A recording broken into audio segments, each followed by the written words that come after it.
Merci à toi Pierre-Yves, merci au Cercle Aristote de m'inviter parce que c'est vrai que c'est toujours un plaisir de venir faire une petite causerie ici, parmi vous. Alors, ce dont je vais vous parler ce soir, j'ai déjà commencé à en parler il y a, je sais pas, environ un an, lors de la première conférence que j'étais venu faire ici, sur la question de la révolution militaire, enfin de la grande mutation militaire de la Renaissance et des temps modernes. Donc ceux qui étaient là ce soir-là ont déjà commencé à m'entendre parler de ces questions dont je vais m'entretenir ce soir, dont je vais vous entretenir ce soir, mais cette fois-ci avec, j'espère, un peu plus de détails. J'avais abordé le sujet de façon un peu rapide et un peu confuse l'autre fois. Alors, confusion pour confusion, je ne vous cache pas qu'il y en aura encore un peu ce soir, puisque de toute façon, je vous le dis, tout ce qu'il y a d'honnêtement, c'est que c'est une réflexion que j'ai entamée il y a plusieurs années,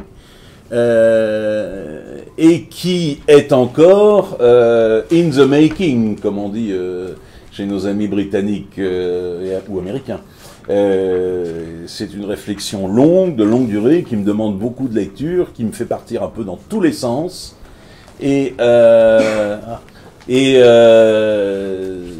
comme vous aurez d'ailleurs l'occasion de voir, c'est-à-dire que je pars de questions de géopolitique et même quelquefois de pur art militaire et de questions techniques sur l'art de la guerre, puisque je suis parti de ça quand même, étant donné que c'est ma spécialité à la base, mais qu'au bout d'un moment, rapidement, on part dans des considérations, alors effectivement politiques, économiques, sociologiques. Bon, jusque-là, on voit les liens. Mais il m'est arrivé même de commencer à partir sur des liens qui m'emmènent dans des domaines comme l'histoire de l'art, la poésie, la philosophie ou l'anthropologie. Et d'arriver sur des domaines qui sont à des années-lumière du domaine dont je suis parti au départ. Donc ne vous étonnez pas. Mais bon, il y a un cliché du langage populaire que tout le monde emploie tout le temps, qui dit tout est dans tout et réciproquement. Mais c'est vrai en l'occurrence. En l'occurrence, c'est parfaitement vrai. Bien, alors, j'étais parti de cette réflexion il y a quelques années, puisque je réfléchissais sur pour un travail qui m'avait été demandé à l'époque, là, dans le bureau où je travaillais au ministère de la Défense, qui était de réfléchir, de participer à une réflexion, mais informelle, et non pas secrète, mais je dirais qui n'était pas destinée qui était un brainstorming plus qu'autre chose, qui n'était pas destiné à publication ni quoi que ce soit, sur la notion d'armée de l'air, et l'avenir des armées de l'air. Parce que j'avais été contacté par des officiers et des officiers généraux de l'armée de l'air qui étaient en pleine crise de doute existentiel. Qui sommes-nous, d'où venons-nous, pourquoi, où cours-je, dans quelle étagère. Enfin bon, ils étaient vraiment en crise de doute existentiel terrible. Et je plaisante pas en plus. Moi, au final, je me suis aperçu qu'ils étaient toujours en état de crise de doute existentiel, perpétuellement, et qu'ils vont l'être de plus en plus, et que c'est pas un hasard. Et j'avais réfléchi, tout ça, j'avais lu certaines choses, y compris, j'avais commencé à lire des choses en dehors des questions militaires. Et puis je m'étais aperçu, mais en fait, l'aviation et la marine, c'est la même chose. C'est exactement la même chose. Donc je comprends pourquoi les officiers de toutes les armées de l'air du monde, et en particulier en France, sont dans une crise de doute existentielle. C'est que l'institution qu'ils dirigent, en fait, n'existe pas. Plus exactement, c'est un tour de passe-passe. Et moi, je vais même jusqu'à dire une escroquerie intellectuelle. C'est une aberration. Sauf que c'est une aberration qui coûte des milliards. Parce que créer une institution aussi énorme qu'une armée, ça coûte des milliards. et je vous passe les détails et les conséquences que ça a ensuite. On demande aux usines Marcel Dassault de créer un nouvel avion de chasse et de bombardement ultra moderne pour l'armée française, qui donne le Rafale, qui est vraisemblablement un des meilleurs avions du monde. Et puis qu'il y a un autre avantage aussi auquel il faut penser, c'est que toutes ces pièces sont françaises. Donc on n'a pas besoin d'autorisation des Américains pour l'exporter. Ça, c'est le genre de petit détail tout bête, mais qui compte, hein, croyez-moi, parce que le nombre de gens qui, de par le monde, le nombre de constructeurs d'avions qui ont voulu exporter leur matériel et qui se sont vus opposer un veto de Washington parce que telle valve de la pompe du frein, etc., a été fabriquée aux États-Unis, ça arrive couramment. Donc, vous voyez, comme quoi la dépendance nationale se joue aussi quelquefois sur des petits détails tout bêtes. Hein. Enfin, tout bêtes qui ont... Pas tout bêtes du tout, d'ailleurs. Mais bon. Mais on crée le Rafale et on est obligé de créer deux modèles de Rafale différents. L'un pour l'aéronaval, pour les porte-avions, et l'autre pour l'armée de l'air. Bon. Et effectivement, ils ont des vraies différences. Le train d'atterrissage n'est pas du tout pareil. Il y en a un dont tout l'appareil est fait pour résister à la corrosion saline. Il y en a un qui a une crosse d'appontage et pas l'autre, etc., etc. Enfin bon, c'est presque deux avions différents. Et en tout cas, c'est deux modèles d'un même avion qui coûtent les yeux de la tête. Bon. Mais ça n'est qu'un exemple qui vaut ce qu'il vaut. Et de fil en aiguille, j'y reviendrai ensuite à cette question des armées de l'air et des marines. Hein. J'y reviendrai plus en détail. Je vais tout de suite au cœur du sujet. Je suis parvenu à la conclusion, donc sans vous faire toute la généalogie de ma réflexion, parce que là on y est demain matin, je suis parvenu à la conclusion suivante. Je propose, comme hypothèse de travail, de réflexion, alors j'essaye d'être modeste et humble en disant que c'est une hypothèse, mais au fond de moi, je suis sûr de moi et sûr du fait que j'ai raison, qu'il existe une grille d'interprétation et d'analyse et de lecture du monde qui passe par un phénomène qui est à la fois géopolitique, mais également anthropologique et philosophique. N'ayons pas peur des mots. Et cette grille, c'est que le monde se divise entre ce que je nomme les espaces fluides. J'ai bien dit fluide, j'ai pas dit liquide, j'ai pas dit autre chose, j'ai dit fluide, parce que c'est un terme qui a l'avantage, c'est un adjectif qui a l'avantage d'englober plus de choses que l'autre, hein, et les espaces solides. D'une part, alors je vais vous les définir dans un instant, bien évidemment, et puis d'autre part qu'il existe à côté de ça, à côté de cette grille, il existe un paradigme qui est lié de façon dialectique et permanente à cette grille, qui est la notion de réseau. Là aussi, je vais vous en reparler. Alors, les espaces fluides, que je mets délibérément ensemble, dans une même sorte de méta-espace, de surespace, si vous voulez. Vous avez l'eau, c'est-à-dire les océans, les mers, vous avez l'air, dans lequel volent les oiseaux et les avions, les drones aussi, accessoirement, les ondes magnétiques aussi. Vous avez l'espace extra-atmosphérique, et vous avez peut-être, et là c'est un point sur lequel je suis encore fragile, je réfléchis, je m'engueule aussi avec des copains parce qu'on n'est pas d'accord, et ils ont de bons arguments, donc je suis obligé de le reconnaître. Peut-être qu'il y a aussi un quatrième espace fluide que je serais tenté de nommer l'éther, et qui rassemblerait effectivement cet air par lequel transitent les ondes électromagnétiques, mais également ce qu'on commence à nommer aujourd'hui le cyberespace. Bon. Mais c'est une hypothèse, parce qu'il y a aussi beaucoup d'arguments qui vont contre, en disant que si c'est l'air pour les ondes électromagnétiques, tu l'as déjà nommé, donc c'est pas la peine de le renommer. Et deuxièmement, le cyberespace, il n'est pas si fluide que ça, parce qu'il est aussi très concret. Ça passe par des câbles, ça passe par des gigantesques nœuds Internet, etc., etc. Il a aussi une manifestation physique. Bon. Et puis vous avez les espaces solides. Ben, les espaces solides, c'est très simple. C'est la Terre. Tout simplement. Les terres. Or, les terres, en deux mots, hein, les terres, T-E-2-R-E-S. Les terres, elles ont déjà une caractéristique majeure. Ça va sembler être un truisme, ce que je vais dire là, une évidence, un enfoncement de porte ouverte, mais pas tant que ça. La Terre, c'est le lieu où l'homme vit et fait société. Vit déjà biologiquement, hein, jusqu'à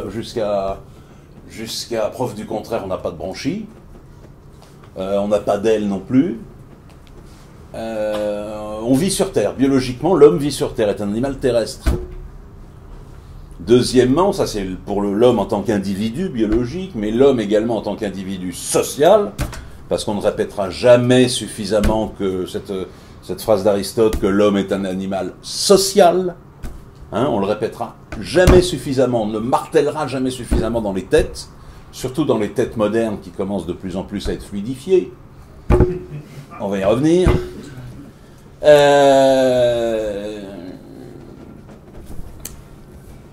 L'homme fait société sur Terre.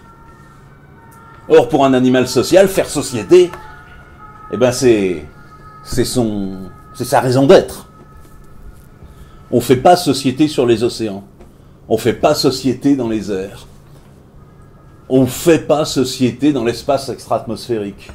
Éventuellement, on peut y passer, on peut y transiter, mais sans y vivre. Alors, il y a des petits malins qui, des fois, m'ont dit qui m'ont cité des exemples, des micro-exemples, pour essayer de me contredire. Ah oui, mais regarde, telle tribu en Asie du Sud-Est, ils vivent dans des villages sur pilotis sur les mers. C'est le genre de truc, on répond oui, bien sûr, mais qu'est-ce que ça représente? Déjà en volume, ces malheureuses tribus de pseudo-nomades de la mer, et puis en plus, ils vivent complètement à la marge, ils vivent dans les espaces côtiers. Donc à l'interface. Donc c'est complètement marginal. Donc l'homme ne fait pas société. Fait société sur Terre, mais ne fait pas société dans les airs. Enfin dans les espaces fluides en général. Il ne peut pas y faire société. Ou alors, je vous dis, c'est du transit, ou alors c'est complètement à la marge, ou alors c'est vraiment des proportions, des volumes humains plus que minimaux, ou alors c'est quelque chose de très malsain. Exemple, ces jeunes gens qui de plus en plus vivent dans le cyberespace, avec des personnages, des avatars qu'ils ont créés dans des jeux, par exemple, hein, dans des jeux vidéo, et qui vivent de plus en plus, qui n'ont plus aucune vie sociale, et qui sont de plus en plus nombreux dans nos sociétés, et qui sont de plus en plus, comme par hasard, désocialisés. Et à terme, parce que l'étape après la désocialisation, pour l'être humain, c'est la déshumanisation tout court. C'est l'étape suivante. C'est une question de temps.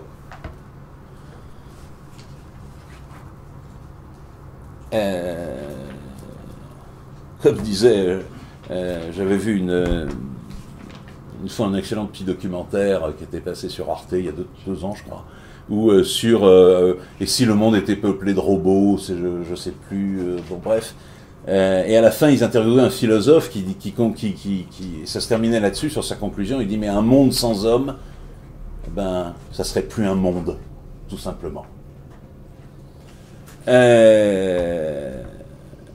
Donc ça, c'est la première caractéristique. Et c'est pas un truisme, c'est pas une évidence. En tout cas, ça ne l'est plus. Ça devrait l'être, mais ça ne l'est plus. Puisque moi, je vois, en discutant autour de moi, que de plus en plus, il y a plein de gens pour qui c'est plus une évidence, qui pensent l'homme, les sociétés humaines, les êtres humains, qui ne les pensent plus, qui ne pensent que en termes de flux, en termes de marchandises, en termes d'argent, en termes de catégories qui ne sont plus des choses qui sont peut-être des produits de l'homme, mais qui ne sont plus de l'homme proprement dit.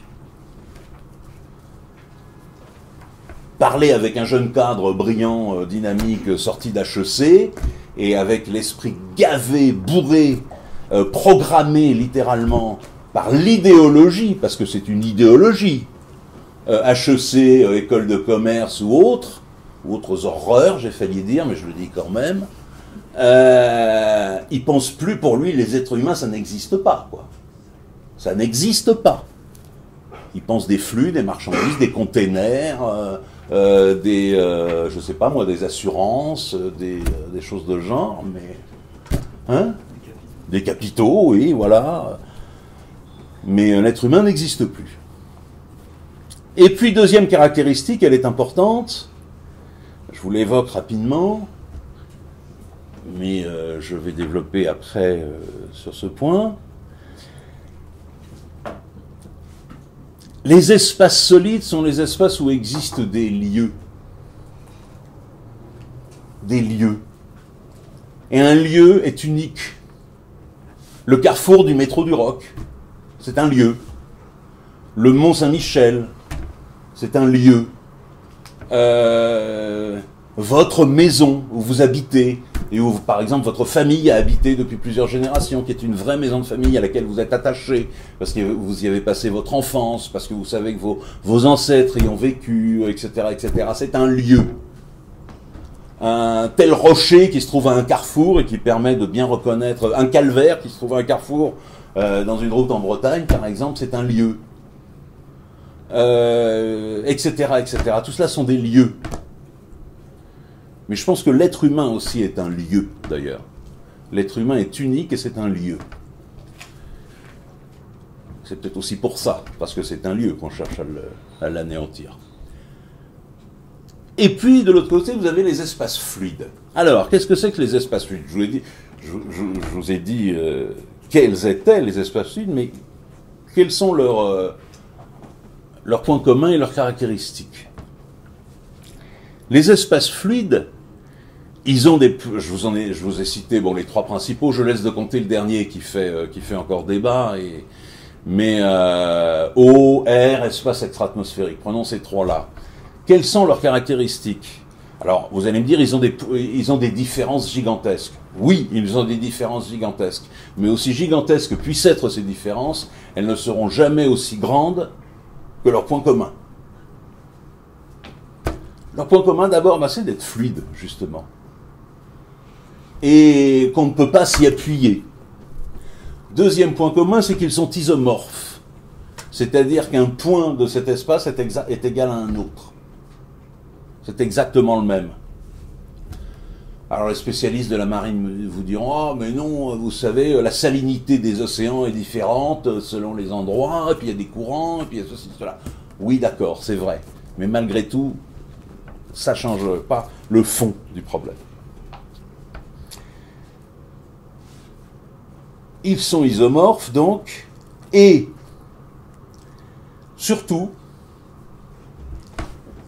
alors bien sûr, l'homme, deuxième caractéristique, l'homme en tant qu'individu biologique ne peut pas y vivre sans l'aide d'une prothèse machinique, que cette prothèse machinique s'appelle un bateau, un avion, une fusée, une soucoupe volante, ou même un ordinateur, une radio, un téléphone, un scaphandre de plongée, etc., etc. C'est une prothèse machinique, dans tous les cas.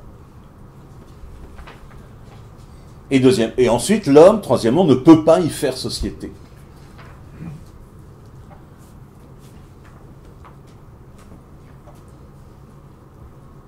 Quatrième caractéristique, ils n'ont pas de lieu, qui est lié à la caractéristique de leur isomorphie.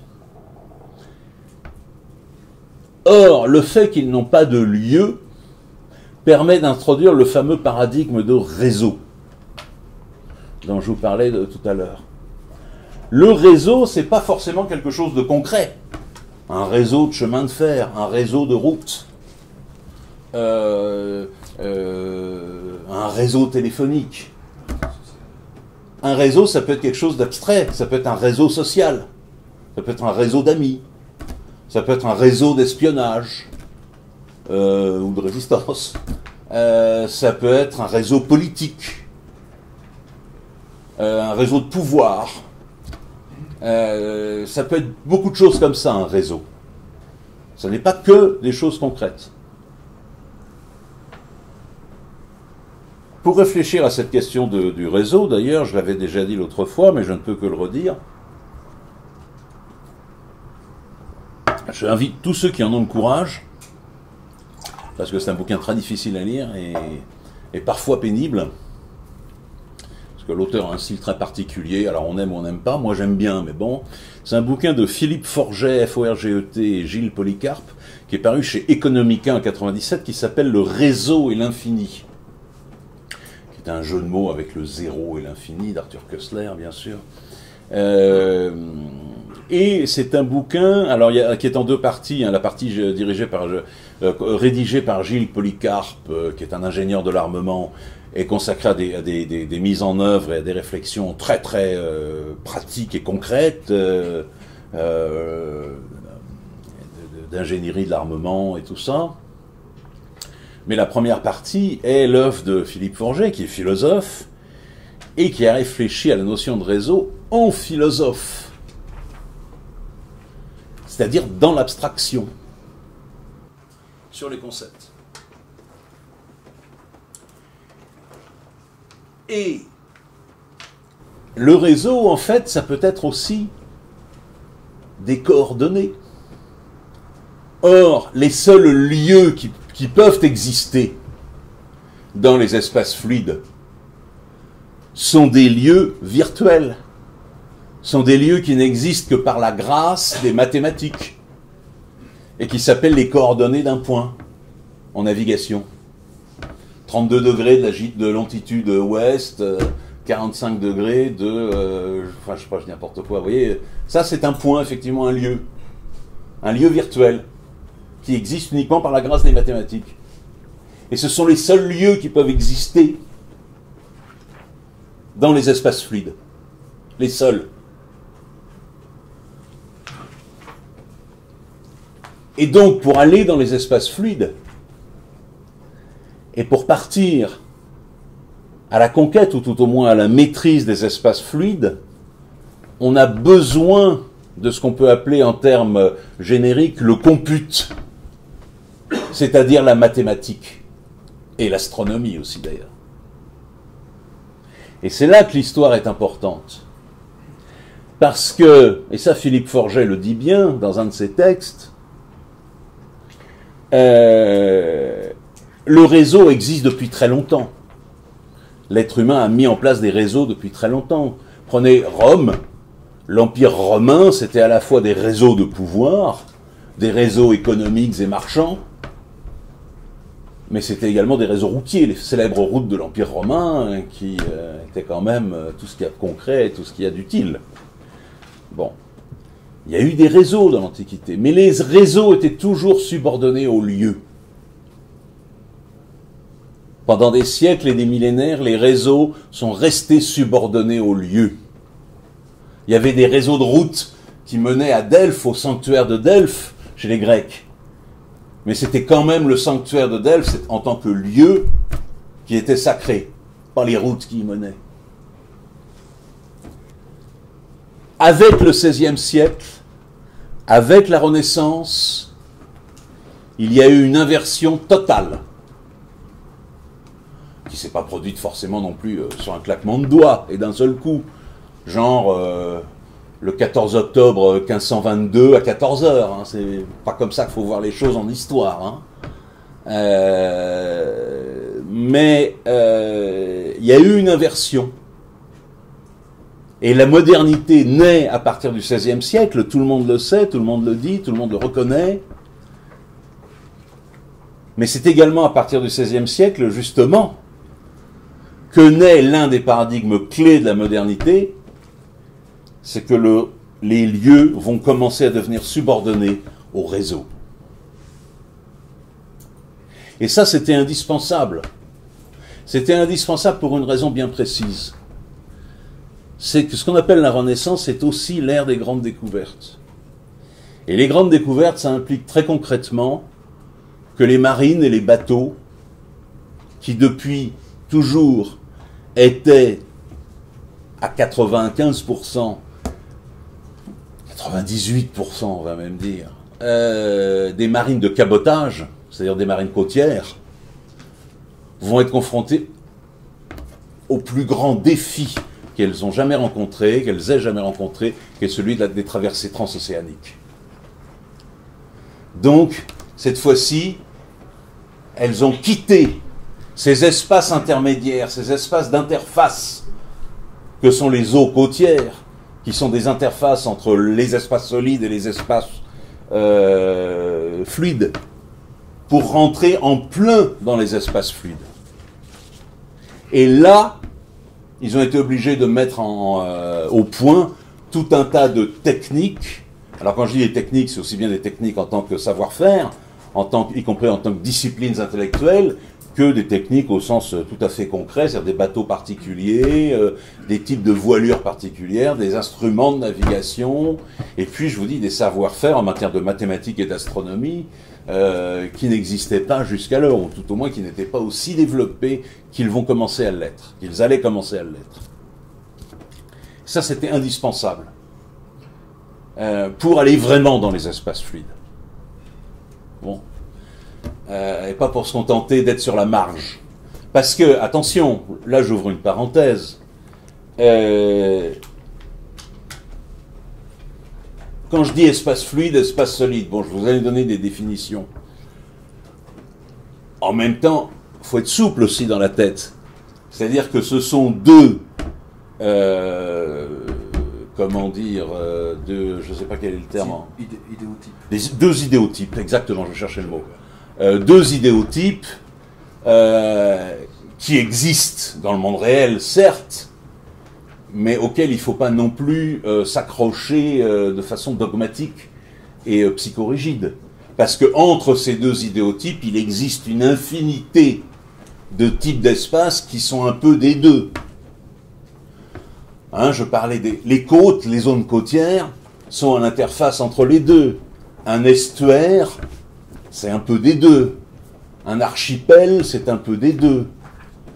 Un fleuve, un grand fleuve, c'est un peu des deux. Je ne parle pas d'une petite rivière, mais bon, d'un grand fleuve, prenez les grands fleuves américains, sud-américains ou asiatiques, c'est un peu les deux. Je sais pas moi, oui, j'ai dit un archipel, mais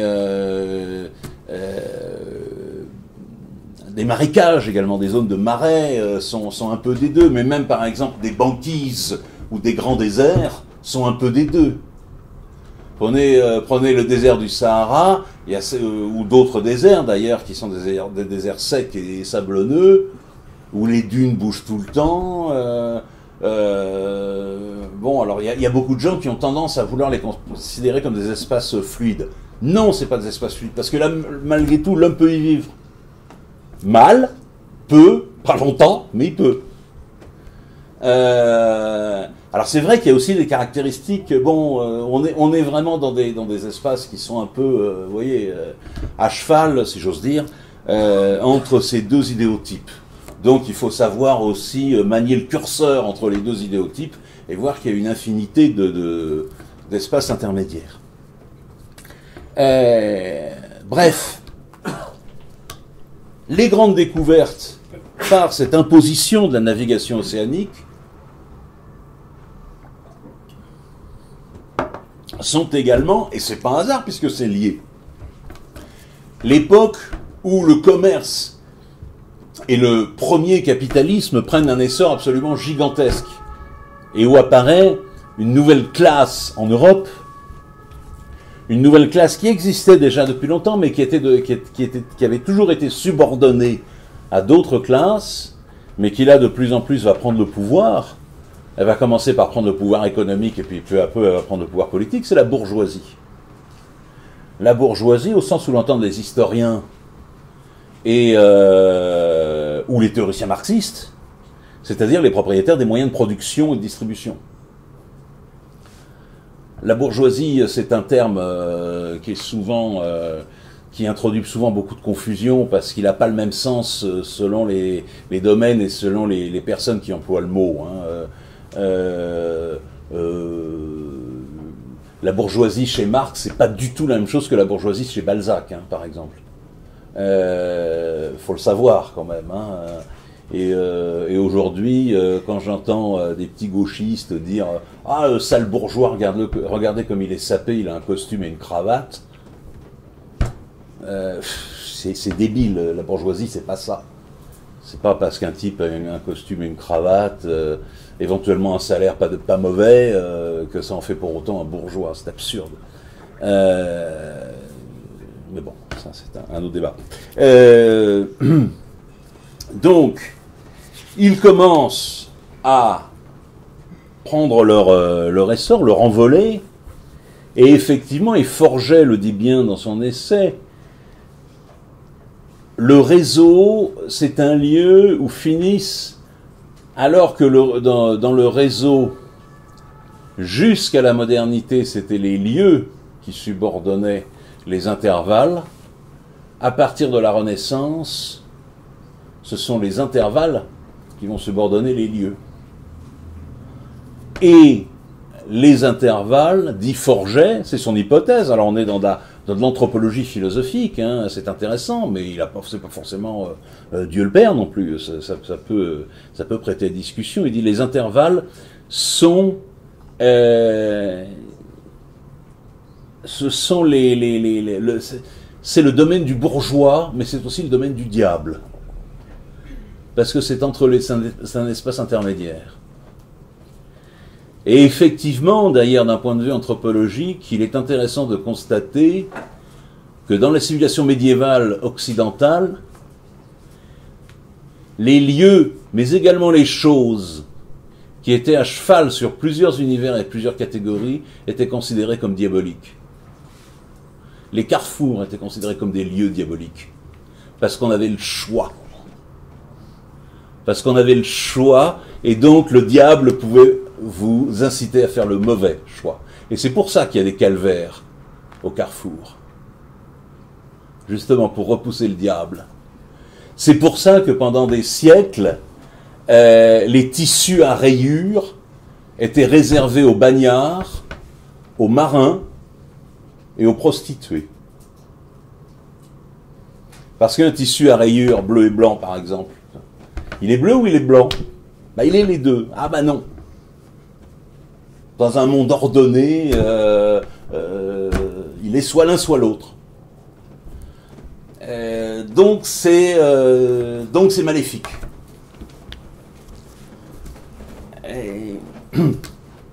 Bref.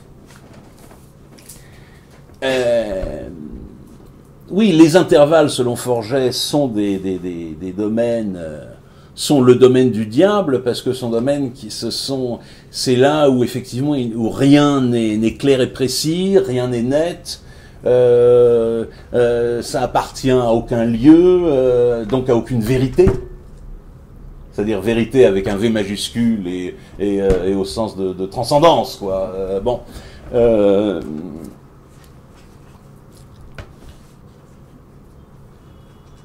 Et ce phénomène va continuer jusqu'à nos jours. Nous sommes toujours dans le même processus. Nous sommes toujours dans le même processus, sauf que je pense que là, en cette fin du XXe siècle et début du XXIe, et a fortiori pour l'avenir qui s'avance, qui s'annonce, nous sommes dans le même processus, mais nous sommes en train de franchir une nouvelle étape, un nouveau stade. Un stade supérieur par rapport au stade précédent. Puisque pour l'instant, le grand capital avait, je dirais grosso modo entre la fin du XVe siècle, qui représente le début de ce qu'on appelle la période des grandes découvertes, qui commence avec les Portugais, au fin XVe siècle, et qui se termine avec les Portugais, d'ailleurs, chose rigolote, dans les années 1970, avec l'indépendance des colonies portugaises d'Afrique et d'Asie. Donc, ça commence fin 15e, 16e, ça se déploie. Le vrai départ du processus, je pense, c'est d'une part, et ça va résonner avec l'actualité, la rupture d'Henri VIII, roi d'Angleterre, avec Rome. Et là, quelqu'un comme le théoricien allemand Karl Schmitt dira l'Angleterre, avec Henri VIII, choisira au sens propre comme au sens figuré de rompre les amarres avec le continent. C'est vrai que l'Angleterre, jusqu'à présent, était impliquée en Europe. Les dynasties anglaises étaient impliquées étroitement, même physiquement, même sexuellement, avec les dynasties françaises, par exemple, ou les dynasties d'Europe du Nord. Bon. Donc, là, ils choisissent vraiment une rupture.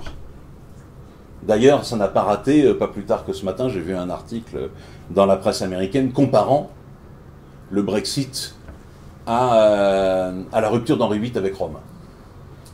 Bon, j'ai pas encore lu le papier, mais j'ai lu le titre et j'ai lu le chapeau de l'article qui dit c'est un parallèle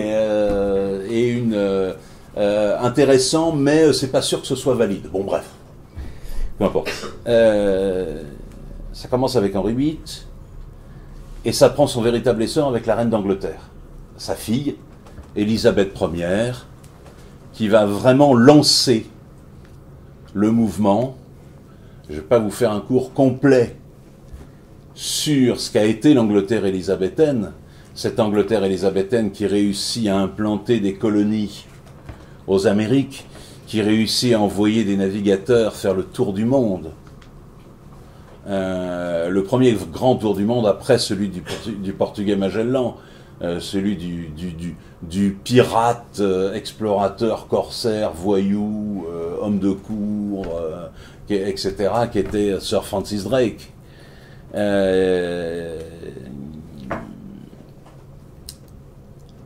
Mais cette Angleterre est fascinante parce qu'elle met en place à peu près tous les paradigmes et tous les outils qui vont être ceux de la modernité. Elle met en place les services d'espionnage modernes. L'espionnage existait au préalable, il a toujours existé d'ailleurs, mais pas à ce niveau-là. Et les services d'espionnage de la reine Élisabeth Ier vont être ceux qu'on peut considérer comme les premiers services d'espionnage modernes, qui vont être inspirés en grande partie par les Italiens, mais pas que, parce que les services d'espionnage des Anglais, et ça on le verra jusqu'à très récemment, l'espionnage est un métier qui est un mélange du métier de marin et du métier de commerçant, ou de banquier. Et effectivement, les Anglais vont confier la création et le développement de leurs premiers services de renseignement à des marins et à des commerçants. À l'italienne, ce qu'avaient fait les Vénitiens et les Génois déjà depuis 2 siècles. Mais ils vont commencer également à penser les nouveaux espaces. Et c'est là où j'en suis d'ailleurs dans ma réflexion, c'est que j'en suis à essayer de rechercher. Alors c'est pas évident parce qu'il faut savoir lire entre les lignes, il faut voir des phrases ou des paragraphes qui a priori sont banals, veulent rien dire, mais après, au bout de la 15e lecture, et vous vous rendez compte, ouh la vache, mais en fait ça veut dire que, etc., etc. Mais je pense que dans les écrits, notamment de Shakespeare et de la littérature élisabéthaine en général, il y a des indices de réflexion sur les espaces fluides et sur le pouvoir des espaces fluides par rapport aux espaces solides. Notamment, je pense, c'est mon hypothèse à l'étape actuelle, dans les dernières pièces de Shakespeare, notamment dans La Tempête, qui est l'histoire de ce magicien Prospero perdu sur une île déserte, et avec 2 serviteurs, un serviteur des espaces fluides, Ariel, qui est un espèce d'ange, de génie des airs, ailé, une espèce de petite créature diaphane, comment dire, complètement ambigu sexuellement, enfin bon, et l'autre serviteur qui est un serviteur des espaces en quelque sorte solides, qui est Caliban, qui est l'homme sauvage, brutal, vulgaire, bête, très musclé, lourd physiquement et mentalement, recouvert de poils, enfin qui est monstrueux. Je pense qu'il y a des pistes à aller chercher dans Shakespeare, mais également chez d'autres auteurs de la même époque, parce qu'il y a vraiment un bouillonnement intellectuel à cette cour, à cette cour d'Angleterre, à cette époque, pour véritablement penser les espaces fluides. Il y a également le fait que l'astrologue personnel de la reine Élisabeth Ier, le magicien John Dee, D-E-E, est également le premier à avoir écrit un traité de réflexion géopolitique sur la puissance maritime. Donc, comme quoi cette pensée maritime peut aussi provenir de l'ésotérisme. Ésotérisme pas au sens surnaturel, donjons et dragons et autres bêtises, hein, mais au sens une pensée ésotérique, c'est-à-dire une pensée masquée, secrète et réservée, par opposition à à ce qu'on appelle une pensée exotérique, qui est une pensée ouverte à disposition de tout le monde. Et on voit que peu à peu, là je vous le fais court, je vous cite des grandes étapes, hein, mais il faudrait en détail faire l'historique précis de tout le processus. Mais je vais vous donner un point d'aboutissement que j'avais cité la dernière fois, mais qui me semble très important. En 1713, prend fin la dernière grande guerre à laquelle la France de Louis XIV dans laquelle la France de Louis XIV était impliquée, c'est la guerre dite de succession d'Espagne, hein, qui prend fin en 1713 avec la signature d'un traité, le traité d'Utrecht en Hollande. Et alors je vous passe tous les détails du traité d'Utrecht, notamment ceux qui concernent la France. Ah si, pardon, excusez-moi. Avant de revenir au traité d'Utrecht, parenthèse sur l'espionnage que j'ai oublié de vous dire. On a découvert que les premiers réseaux d'espionnage, chez les Anglais et chez les Italiens, à la fin du Moyen-Âge et au début de la Renaissance, ils passaient par les marchands, les banquiers et les marins. En France et en Espagne, puissance terrestre,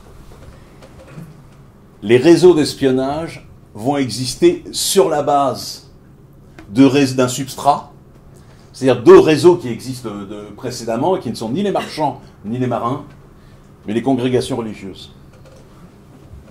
Et oui, c'est des réseaux, là aussi. Je vous dis ça parce qu'il y a quelques années, j'avais rencontré une historienne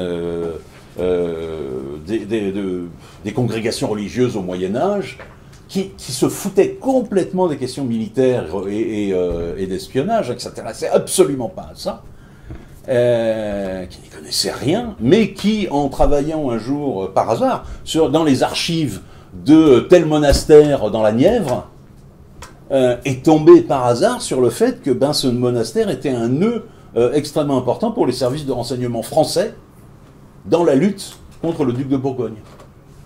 Et que c'était tout un réseau de monastères qui servait à l'espionnage. Bref, je reviens au traité d'Utrecht. Dans ce traité d'Utrecht, notamment parmi les clauses, parce qu'il faut savoir que du côté des vainqueurs, il y a l'Angleterre, mais du côté il y a l'Angleterre et d'autres pays, mais du côté des vaincus, il y a la France et l'Espagne. Et dans les clauses du traité d'Utrecht qui concernent les liens, enfin les rapports entre l'Angleterre et l'Espagne, on aurait pu croire, on aurait pu être en droit de se dire, je dirais de façon naturelle, les Anglais ils vont en profiter pour mettre la main, puisqu'ils sont vainqueurs, pour mettre la main sur l'ensemble des colonies espagnoles des Amériques. Ces immenses colonies espagnoles des Amériques à l'époque. Quand je dis immenses, elles sont immenses, parce que c'est non seulement l'Amérique du Sud, toute l'Amérique centrale et presque toute la Caraïbe, mais ça remonte assez loin y compris dans les États-Unis actuels. Hein. C'est pas simplement Texas, Nouveau-Mexique et Californie, ça remonte encore plus loin. Je veux dire, le Montana, à la frontière avec le Canada, s'il s'appelle Montana, c'est pas un hasard non plus. Bon. Donc, c'est énorme. Plus vous avez les Philippines en Asie, vous avez, etc., etc. Donc, a priori, en plus, ces colonies pour l'Amérique du Sud, l'Amérique centrale sont bourrées de mines d'or et d'argent. A priori, premier réflexe, bah, les Anglais vont les prendre. Non. On vous les laisse, vos colonies. On vous les laisse. Parce que des colonies, c'est non seulement du rapport, du profit, qui rapporte, mais les colonies, c'est aussi beaucoup des emmerdements. C'est les deux à la fois, des colonies. Hein. C'est les indigènes qui se révoltent, c'est les colons qui se révoltent, ou qui vous emmerdent parce qu'ils ne veulent pas payer les impôts ou les taxes. C'est il faut y établir en permanence des garnisons, il faut, etc., etc. Les colonies, oui, ça rapporte, oui, c'est un bénéfice, oui, tout ce qu'on veut, mais c'est aussi... bon. Donc tout le côté emmerdement, plus le côté, je dirais, juridique formel, c'est-à-dire sur la carte, ça vous appartient, puis juridiquement, c'est votre propriété avec le drapeau du roi d'Espagne, bon. Mais tous les emmerdements, on vous les laisse. Par contre, tout ce qui rentre et tout ce qui sort, c'est-à-dire le réseau de ces colonies, on a la haute main dessus. Et ça, c'est penser de façon moderne. Ça n'est plus penser de façon archaïque. Les Espagnols pensaient leur empire à la romaine. C'est-à-dire qu'ils le pensaient de façon archaïque. C'était un empire qui était, même pas qui était terrestre, bien sûr, mais qui était, je dirais, agraire presque, foncier. Là où les Anglais pensent l'empire de façon réticulaire. C'est exactement comme... parce que dire, je vais vous faire un parallèle un petit peu osé, un petit peu grossier aussi d'ailleurs. Prenez deux individus à la campagne, il y en a un qui est paysan et qui dit, moi je suis plus fort que toi, je suis plus puissant que toi parce que mon champ il est plus grand que le tien. Ah ouais, ton champ il est plus grand que le mien, ben d'accord, ouais, si tu veux.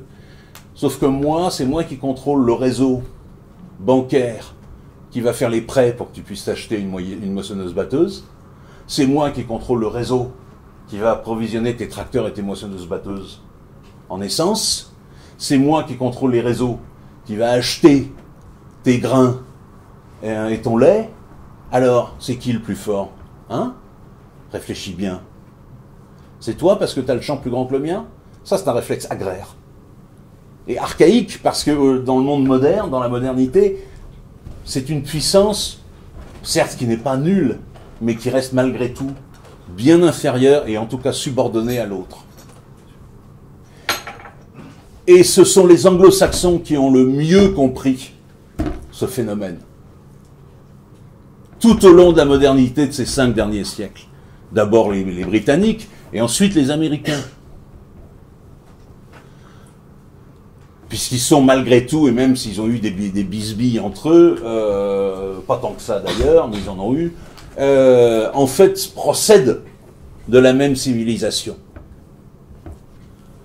Comme disait Macmillan dans les années 50, quand il prenait acte de la relégation de la Grande-Bretagne à second plan, il disait « Nous serons aux Américains dorénavant ce que les Grecs ont été aux Romains. » Hein,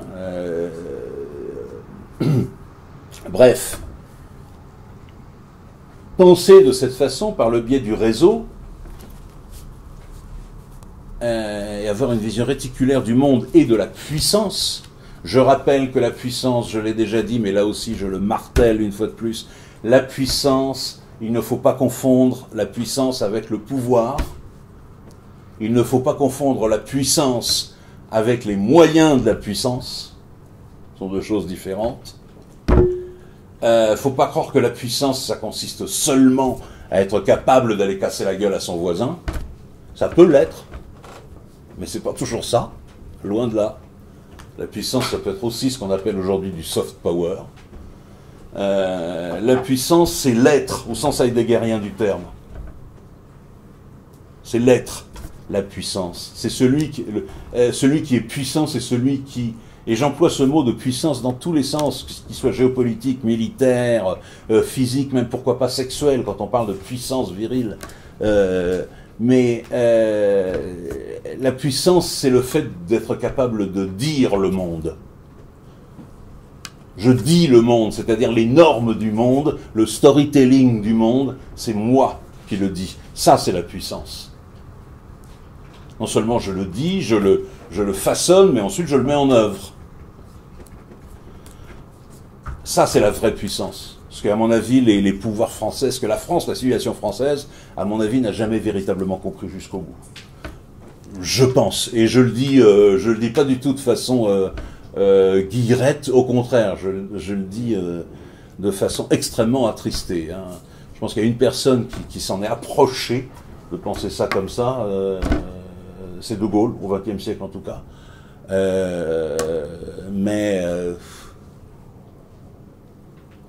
Même lui, et malgré toute l'admiration que j'ai pour lui par ailleurs, je pense qu'on ne l'a jamais vraiment compris. Et même, prenez une époque glorieuse pour la France. D'ailleurs, je viens de lâcher le grand mot, c'est pas un hasard. Le siècle de Louis XIV, hein, le grand siècle, comme on dit, comme disent les historiens. Mais en fait, oui, la France était puissante militairement, oui, etc., etc. Oui, elle a été victorieuse, mais c'est une puissance extrêmement fragile, faible et qui n'a pas tenu. Parce que regardez ce qui s'est passé au traité d'Utrecht, 2 ans avant la mort de Louis XIV quand même, hein, je vous le rappelle, 1715. Je pense que trop souvent le pouvoir en France confond puissance et gloire. Et la gloire, c'est pas la même chose. C'est pas la même chose du tout. De même que puissance et pouvoir sont pas la même chose du tout non plus. Bon. Bref. Mais regardez, je viens de vous donner un exemple géopolitique avec la stratégie anglaise, la stratégie géopolitique anglaise mise en œuvre au moment du traité d'Utrecht face à l'Espagne. Mais je vais vous donner un autre exemple, un peu inverse cette fois-ci. Quelle est la vraie raison du déclenchement de la guerre d'indépendance américaine? Alors tout le monde va vous dire, oui, il y a eu la Boston Tea Party, oui, les colons américains en avaient marre de payer des taxes absolument dégueulasses, iniques et énormes d'ailleurs aussi, aux Anglais, etc., etc. Oui, c'est vrai. Tout cela est vrai, mais en même temps, ça n'aurait pas été suffisant pour déclencher cette guerre d'indépendance. Au pire, ça aurait dû déclencher des révoltes. Comme il y a régulièrement dans tous les pays du monde, pendant des siècles, des révoltes, ce qu'on appelle, par exemple, ce que les historiens appellent par exemple les révoltes frumentaires, quand il y a des augmentations du prix du blé, des choses comme ça. Ce sont des feux de paille, c'est le cas de le dire, qui en général ne durent pas. Bon. Ça aurait dû être ça, mais ça n'a pas été une simple révolte. Ça a été une vraie guerre d'indépendance. Pourquoi? Parce que loin en amont des revendications des petits colons qui en avaient marre des taxes, il y avait la vraie vision géopolitique et macro-politique des très grands colons. Washington et la bande. Hein? Qui eux voyaient autre chose. Eux étaient sur une logique de constitution d'un véritable empire et d'une véritable nation terrestre. Et donc ils voulaient aller au-delà des 13 colonies. Ils voulaient aller au-delà ces 13 colonies, les fameuses 13 colonies originelles des Amériques, hein, qui sont en fait une bande côtière, tout simplement. Ils voulaient aller au-delà des Appalaches, ils voulaient aller de l'autre côté vers le Mississippi et au-delà vers les Grandes Plaines, pour constituer un vrai empire territorial. Mais Londres ne voulait pas. Qu'est-ce qu'on va aller s'emmerder à aller au-delà des Appalaches et du Mississippi, alors que, il n'y a rien, parce que pour eux, selon les critères de l'époque, il n'y avait rien. Ça va nous coûter un pognon fou, pour rapporter rien. En plus, on va rentrer dans des guerres interminables avec les Indiens et les Français. Des guerres qui ne vont pas en finir. Ça n'a aucun intérêt. Donc non, on ne vous donne pas l'autorisation de partir à la conquête et partir coloniser l'Ouest. Mais si on veut y aller, non, on ne vous y autorise pas. Si on veut y aller, non, la couronne ne vous y autorise pas. Ah très bien, la couronne ne nous y autorise pas. Eh ben, je serais tenté de dire, fuck la couronne. On va y aller nous-mêmes. La vraie raison fondamentale du déclenchement de la guerre d'indépendance américaine, c'est ça. Parce que les Anglais, leur empire, quand on regarde bien, leur empire colonial jusqu'en 1800, c'est quoi essentiellement? C'est des points. C'est Gibraltar, Malte, effectivement des bandes côtières aux États-Unis, enfin dans les futurs États-Unis. C'est des îles dans les Caraïbes, ensuite dans le Pacifique et dans toute la chaîne d'îles de l'océan Atlantique. Asunción, Tristan da Cunha, Sainte-Hélène. Et puis quant aux autres îles de l'Atlantique Nord, c'est-à-dire les Açores et Madère, elles appartiennent au Portugal, c'est-à-dire un pays qui était déjà une semi-colonie anglaise.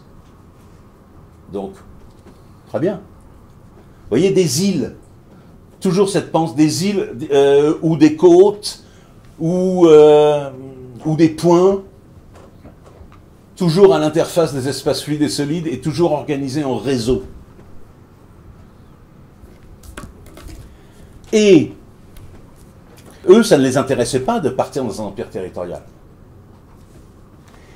Et en fait, vraisemblablement, ils vont commencer à partir...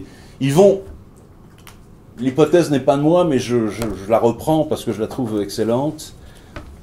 Tout le monde pense, généralement, c'est le réflexe qu'a tout le monde.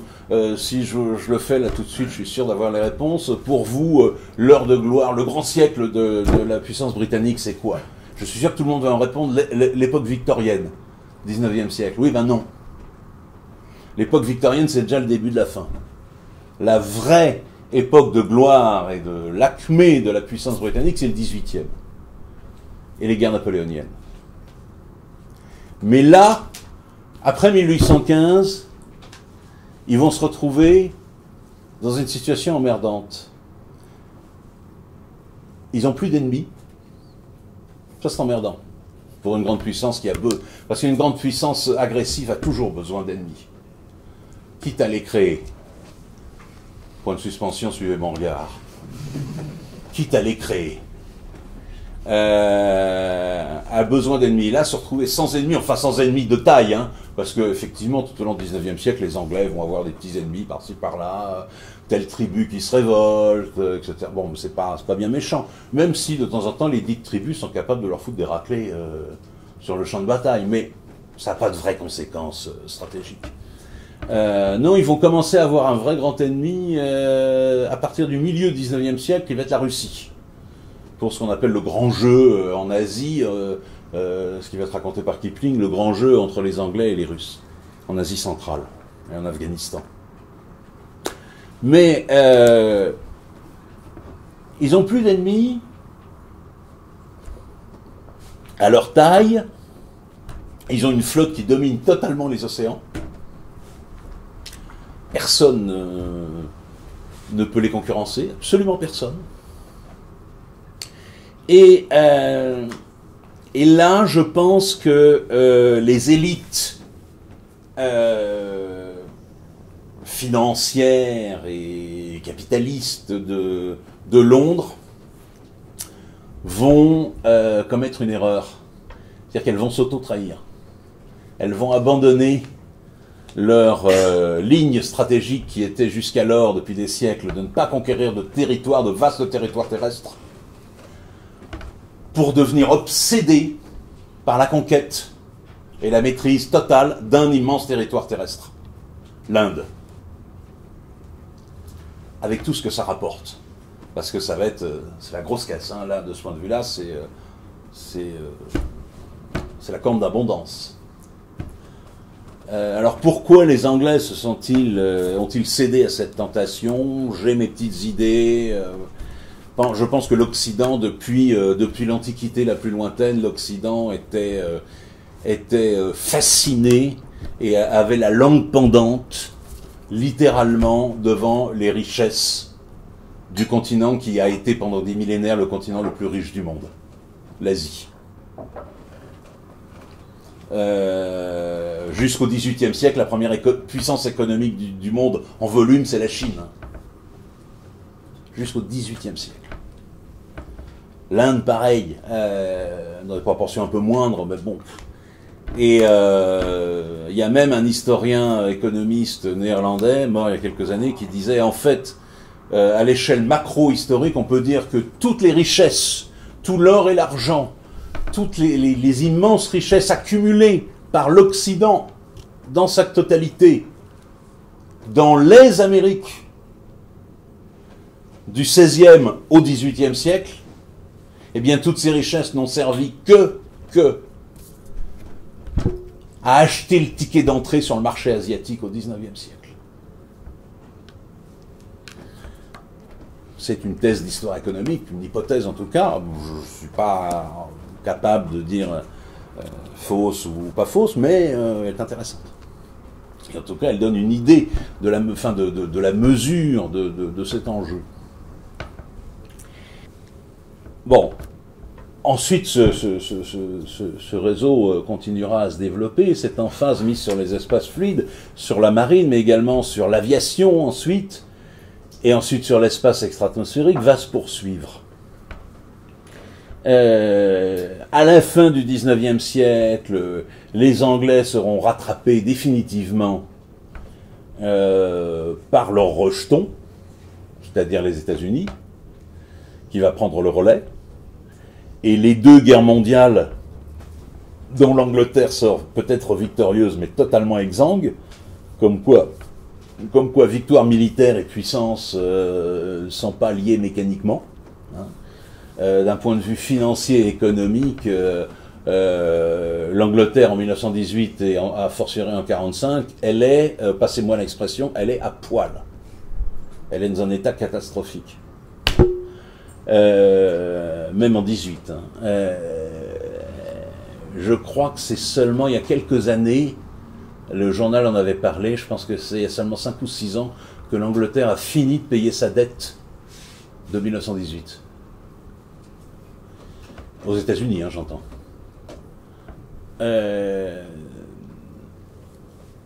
Alors,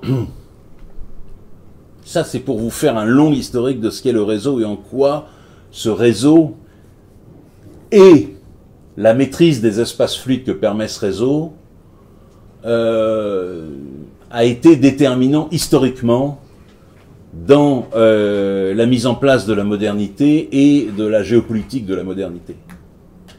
Maintenant, là où j'en suis maintenant, c'est là où...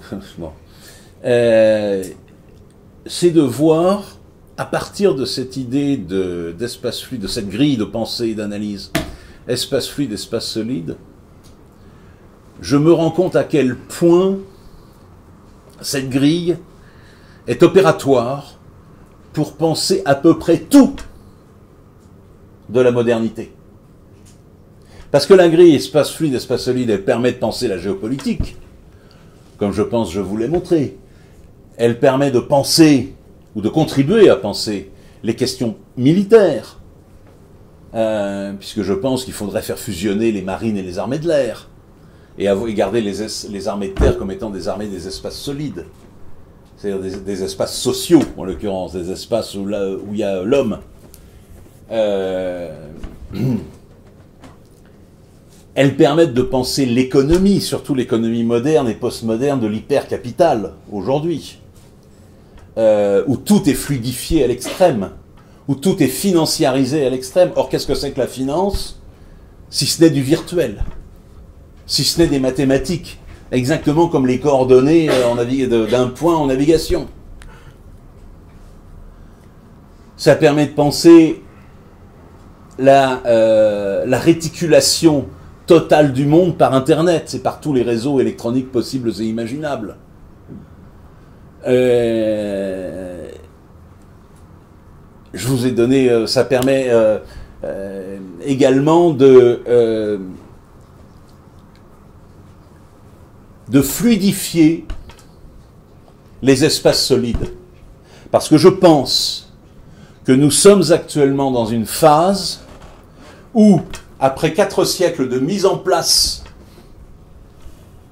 des grands réseaux matériels et virtuels, au niveau planétaire, des réseaux aériens, maritimes, etc., télégraphiques, les câbles sous-marins, blablabla, bon.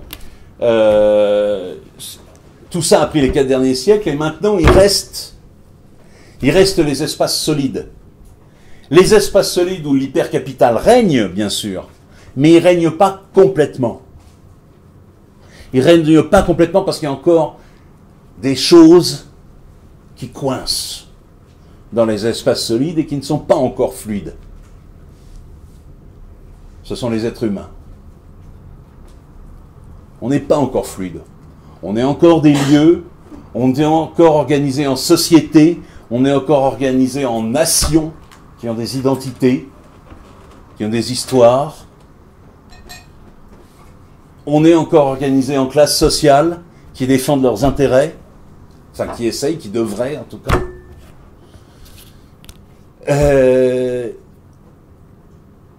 L'être humain existe encore, les espaces solides existent encore sur lesquels s'appuient les êtres humains.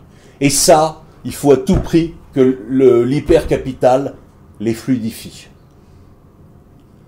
D'où l'entreprise de destruction des nations, de destruction des peuples, et de destruction également des individus et de l'espèce humaine, y compris en tant qu'espèce biologique, que l'hypercapital veut obtenir.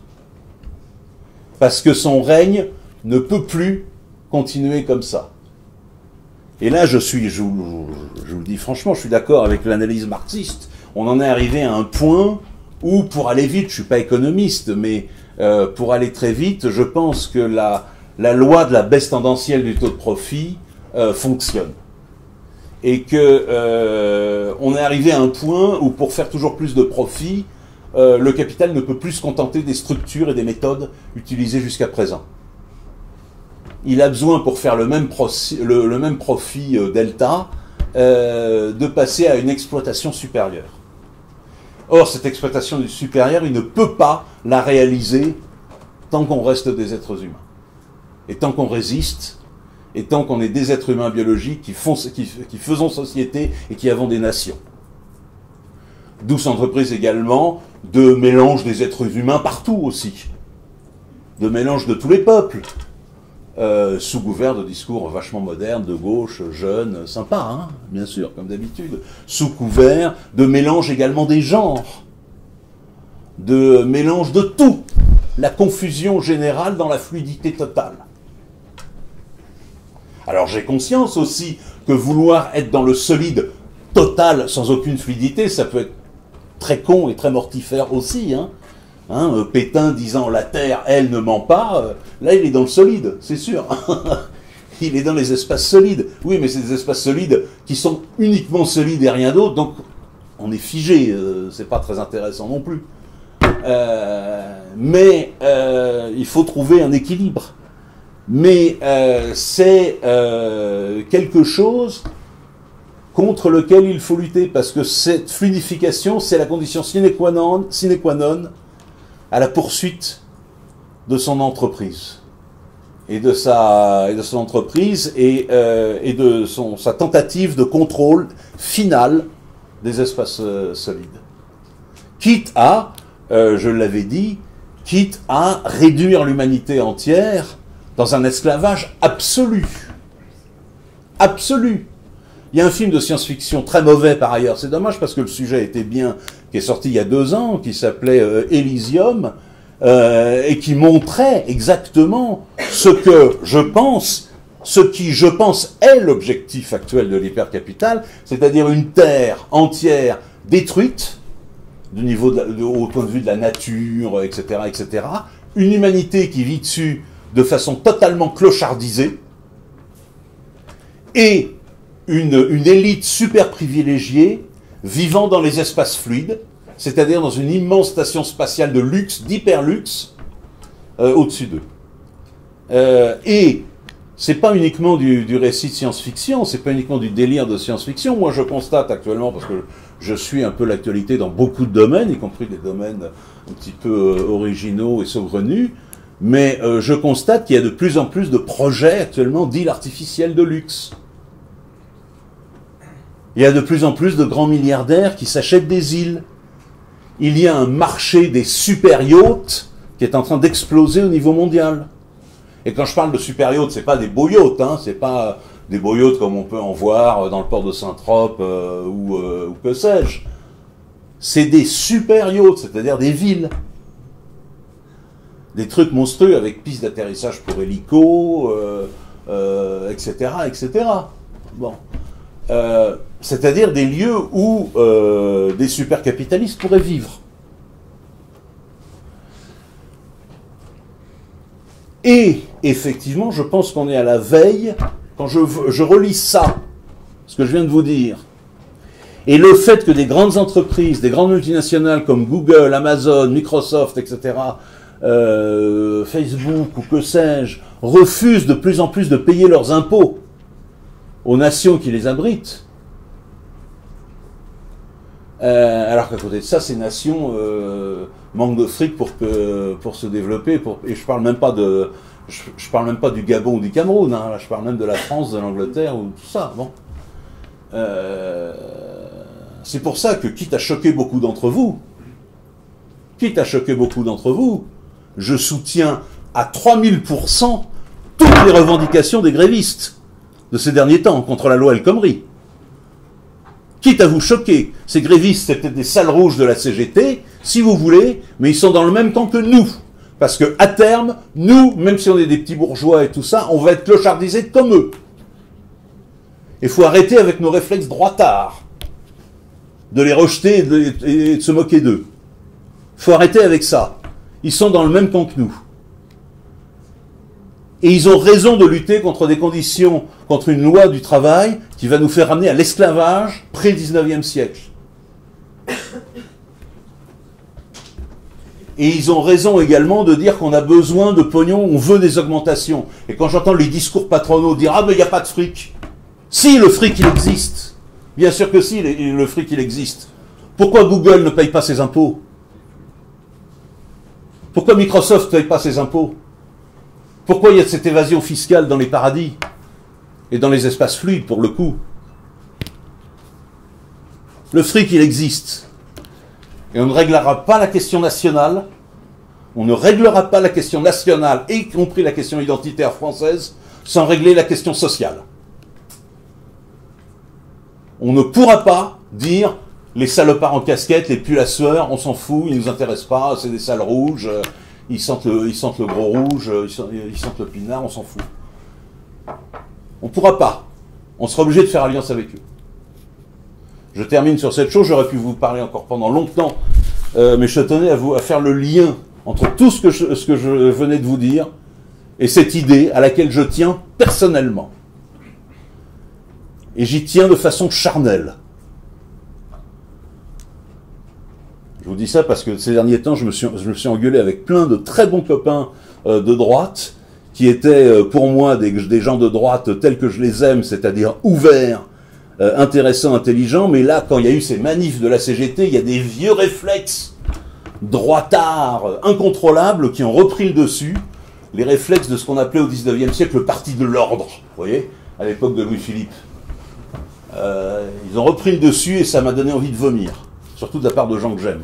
Mais enfin bon, c'est pour ça que je tenais à terminer là-dessus ce soir. Mais je pourrais vous parler encore longtemps de la question des espaces fluides et des espaces solides, de l'anthropologie des espaces fluides. Je vais vous donner 2 exemples, et je termine là-dessus, promis juré. 2 exemples. Pourquoi la couleur bleue est-elle devenue dominante en Occident à partir de la fin du Moyen-Âge? Parce que le bleu, c'est la couleur des espaces fluides. Tout simplement. Je pourrais vous développer, vous dire pourquoi. Mais ça nous entraînerait vraiment trop loin. Mais prenez, je vais vous terminer sur un exemple très concret, très basique, de la fluidification du monde. Le marché international du vin, jusqu'à une époque récente, c'était un marché qui était, grosso modo, pas forcément dominé par la France, mais en tout cas dont la France déterminait les principes et les paradigmes. Et l'un des premiers principes